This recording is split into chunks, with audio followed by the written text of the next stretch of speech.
takes off. He goes on to take 4 wives, even though he really only loves one, Rachel, and this creates all of these rivalries in the family. The only thing that humbles Jacob is being deceived by his uncle Laban, who cheats him out of years of his life. The tables have finally turned. Genesis 30. When Rachel saw that she bore Jacob no children, she envied her sister. She said to Jacob, "Give me children, or I shall die." Jacob's anger was kindled against Rachel, and he said, "Am I in the place of God, who has withheld from you the fruit of the womb?" Then she said, "Here is my servant Bilhah. Go into her, so that she may give birth on my behalf, that even I may have children through her." So she gave him her servant Bilhah as a wife, and Jacob went in to her. And Bilhah conceived and bore Jacob a son. Then Rachel said, "God has judged me, and has also heard my voice and given me a son." Therefore she called his name Dan. Rachel's servant Bilhah conceived again, and bore Jacob a second son. Then Rachel said, "With mighty wrestlings I have wrestled with my sister, and have prevailed." So she called his name Naphtali. When Leah saw that she had ceased bearing children, she took her servant Zilpah and gave her to Jacob as a wife. Then Leah's servant Zilpah bore Jacob a son, and Leah said, "Good fortune has come." So she called his name Gad. Leah's servant Zilpah bore Jacob a second son, and Leah said, "Happy am I, for women have called me happy." So she called his name Asher. In the days of wheat harvest, Reuben went and found mandrakes in the field and brought them to his mother Leah. Then Rachel said to Leah, "Please, give me some of your son's mandrakes." But she said to her, "Is it a small matter that you have taken away my husband? Would you take away my son's mandrakes also?" Rachel said, "Then he may lie with you tonight in exchange for your son's mandrakes."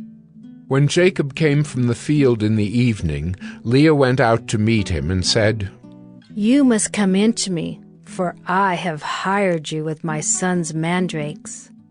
So he lay with her that night, and God listened to Leah, and she conceived and bore Jacob a 5th son. Leah said, "God has given me my wages, because I gave my servant to my husband." So she called his name Issachar. And Leah conceived again, and she bore Jacob a 6th son. Then Leah said, "God has endowed me with a good endowment. Now my husband will honor me, because I have borne him 6 sons." So she called his name Zebulun. Afterward she bore a daughter, and called her name Dinah. Then God remembered Rachel, and God listened to her and opened her womb. She conceived and bore a son, and said, "God has taken away my reproach." And she called his name Joseph, saying, "May the Lord add to me another son." As soon as Rachel had borne Joseph, Jacob said to Laban, "Send me away, that I may go to my own home and country. Give me my wives and my children, for whom I have served you, that I may go, for you know the service that I have given you." But Laban said to him, "If I have found favor in your sight, I have learned by divination that the Lord has blessed me because of you. Name your wages, and I will give it." Jacob said to him, You yourself know how I have served you, and how your livestock has fared with me. For you had little before I came, and it has increased abundantly, and the Lord has blessed you wherever I turned. But now, when shall I provide for my own household also?" He said, "What shall I give you?" Jacob said, You shall not give me anything. If you will do this for me, I will again pasture your flock and keep it. Let me pass through all your flock today, removing from it every speckled and spotted sheep, and every black lamb, and the spotted and speckled among the goats, and they shall be my wages. So my honesty will answer for me later, when you come to look into my wages with you. Every one that is not speckled and spotted among the goats, and black among the lambs, if found with me, shall be counted stolen." Laban said, "Good, let it be as you have said." But that day Laban removed the male goats that were striped and spotted, and all the female goats that were speckled and spotted, every one that had white on it, and every lamb that was black, and put them in the charge of his sons. And he set a distance of 3 days' journey between himself and Jacob pastured the rest of Laban's flock. Then Jacob took fresh sticks of poplar and almond and plane trees, and peeled white streaks in them, exposing the white of the sticks. He set the sticks that he had peeled in front of the flocks in the troughs, that is, the watering places where the flocks came to drink. And since they bred when they came to drink, the flocks bred in front of the sticks, and so the flocks brought forth striped, speckled, and spotted. And Jacob separated the lambs, and set the faces of the flocks toward the striped and all the black in the flock of Laban. He put his own droves apart, and did not put them with Laban's flock. Whenever the stronger of the flock were breeding, Jacob would lay the sticks in the troughs before the eyes of the flock, that they might breed among the sticks. But for the feebler of the flock he would not lay them there. So the feebler would be Laban's, and the stronger Jacob's. Thus the man increased greatly, and had large flocks, female servants and male servants, and camels and donkeys. Genesis 31. Now Jacob heard that the sons of Laban were saying, "Jacob has taken all that was our father's, and from what was our father's he has gained all this wealth." And Jacob saw that Laban did not regard him with favor as before. Then the Lord said to Jacob, "Return to the land of your fathers and to your kindred, and I will be with you." So Jacob sent and called Rachel and Leah into the field, where his flock was, and said to them, "I see that your father does not regard me with favor as he did before. But the God of my father has been with me. You know that I have served your father with all my strength. Yet your father has cheated me and changed my wages 10 times. But God did not permit him to harm me. If he said, 'The spotted shall be your wages,' then all the flock bore spotted. And if he said, 'The striped shall be your wages,' then all the flock bore striped. Thus God has taken away the livestock of your father and given them to me. In the breeding season of the flock I lifted up my eyes and saw in a dream that the goats that mated with the flock were striped, spotted, and mottled. Then the angel of God said to me in the dream, 'Jacob.' And I said, 'Here I am.' And he said, 'Lift up your eyes and see, all the goats that mate with the flock are striped, spotted, and mottled. For I have seen all that Laban is doing to you. I am the God of Bethel, where you anointed a pillar and made a vow to me. Now arise, go out from this land, and return to the land of your kindred.' Then Rachel and Leah answered and said to him, 'Is there any portion or inheritance left to us in our father's house? Are we not regarded by him as foreigners? For he has sold us, and he has indeed devoured our money.' All the wealth that God has taken away from our father belongs to us and to our children. Now then, whatever God has said to you, do." So Jacob arose and set his sons and his wives on camels. He drove away all his livestock, all his property that he had gained, the livestock in his possession that he had acquired in Paddan Aram, to go to the land of Canaan to his father Isaac. Laban had gone to shear his sheep, and Rachel stole her father's household gods. And Jacob tricked Laban the Aramean by not telling him that he intended to flee.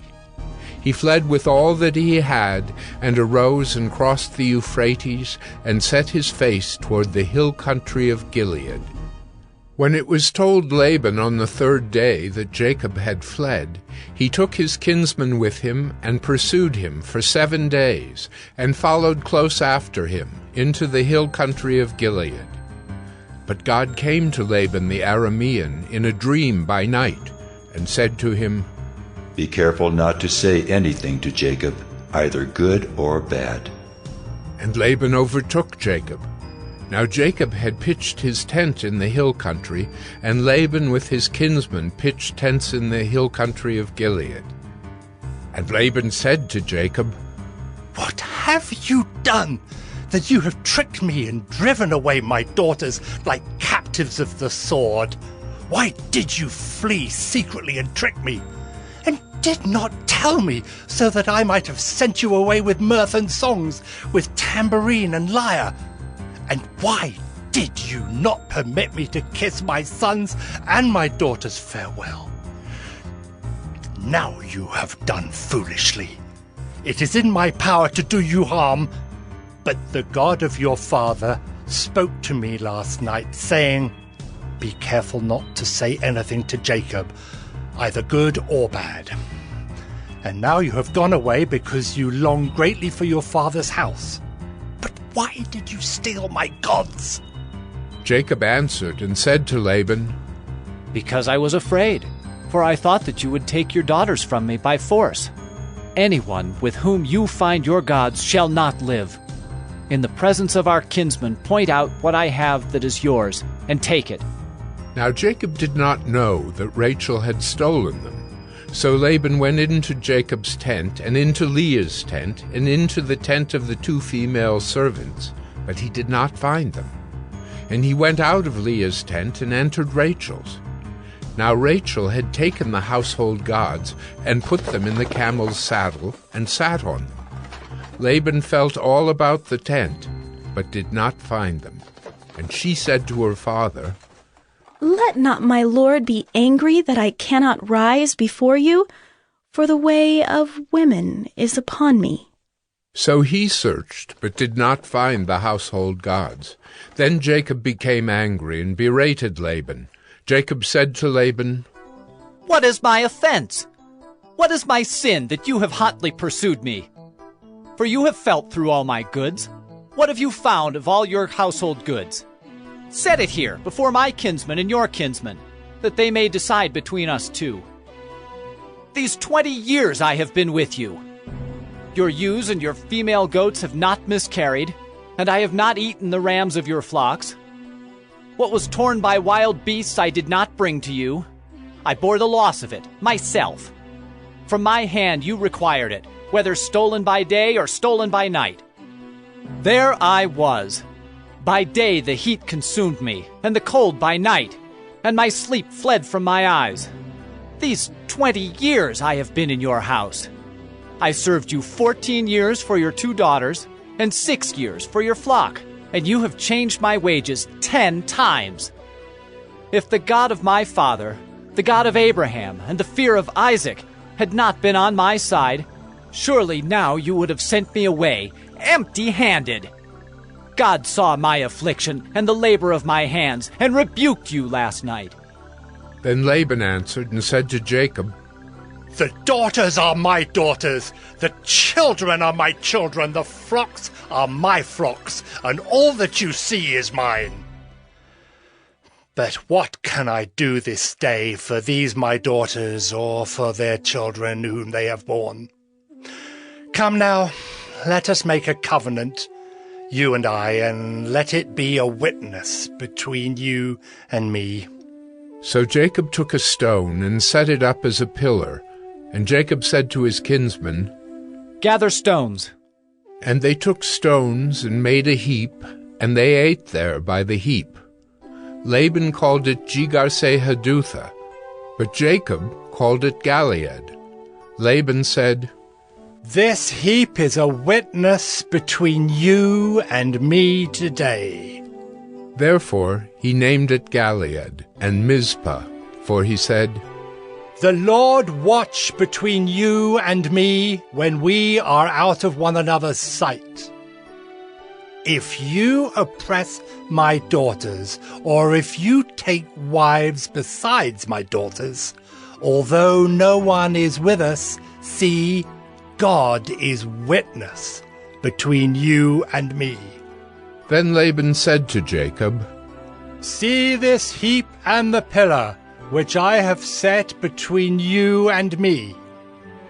This heap is a witness, and the pillar is a witness, that I will not pass over this heap to you, and you will not pass over this heap and this pillar to me to do harm. The God of Abraham and the God of Nahor, the God of their father, judge between us. So Jacob swore by the fear of his father Isaac. And Jacob offered a sacrifice in the hill country, and called his kinsmen to eat bread. They ate bread and spent the night in the hill country. Early in the morning Laban arose and kissed his grandchildren and his daughters and blessed them. Then Laban departed and returned home.